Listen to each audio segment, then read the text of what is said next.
అయితే సార్, ఈ wife and husbands మధ్య ఉండే మిస్అండర్స్టాండింగ్స్, ఇప్పుడు చాలామంది పిల్లలు మేము మ్యారేజ్ చేసుకోం బికాజ్ వాట్ ఈజ్ ఇట్, గొడవలే కదా అనే దీంట్లోకి వెళ్ళిపోయారు.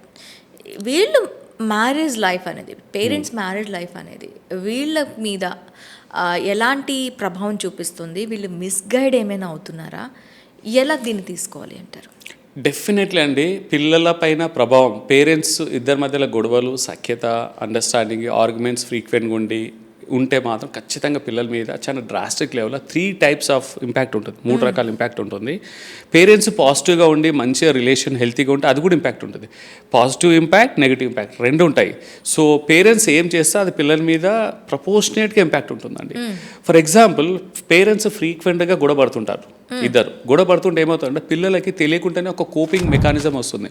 పేరెంట్స్ ఇద్దరు గొడవపడడం స్టార్ట్ చేయగానే పిల్లల్లో తెలియని భయం, అంటే వాళ్ళు వచ్చి వాళ్ళ కోపం తీసుకొచ్చి పిల్లల మీద తీసే సందర్భాలు చాలా ఉంటాయి.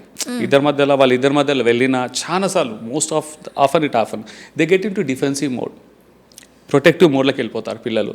ఒక ట్రామాటిక్ సిచ్యువేషన్స్కి వెళ్తారు, భయంతో ఉంటారు యాక్చువల్గా. తర్వాత ఏంటంటే వాళ్ళకి ఆ పేరెంట్స్ మీద ట్రస్ట్ పోతుంది, పేరెంట్స్ మీద నమ్మకం ఉండదు. తర్వాత వాళ్ళకి తెలియకుండానే ఒక ఇమోషనల్ ఇంప్రింటింగ్ అనేది, సైకలాజికల్ అండ్ ఇమోషనల్ ఇంప్రింటింగ్ అని పడుతుంది. భార్యాభర్తలు ఎప్పుడు ఇలా కొట్టుకుంటారు, ఆ పేరెంట్స్ని చూసి తర్వాత ఇలాంటి సిమిలర్ ఇన్సిడెంట్ నేబర్స్లో చూసినా, సోషల్ మీడియాలో చూసినా, టీవీలో చూసినా వాళ్ళకొకటి ఒక ఫీలింగ్ అనేది స్ట్రాంగ్ అవుతుంటుంది. భార్యాభర్తలు ఎప్పుడు హ్యాపీగా ఉండరు, గొడవ పడుతుంటారు. నేను పెళ్ళే చేసుకోకూడదన్న ఒక థాట్ కూడా, ఒక బీజం కూడా అప్పుడే స్టార్ట్ అవుతుందండి.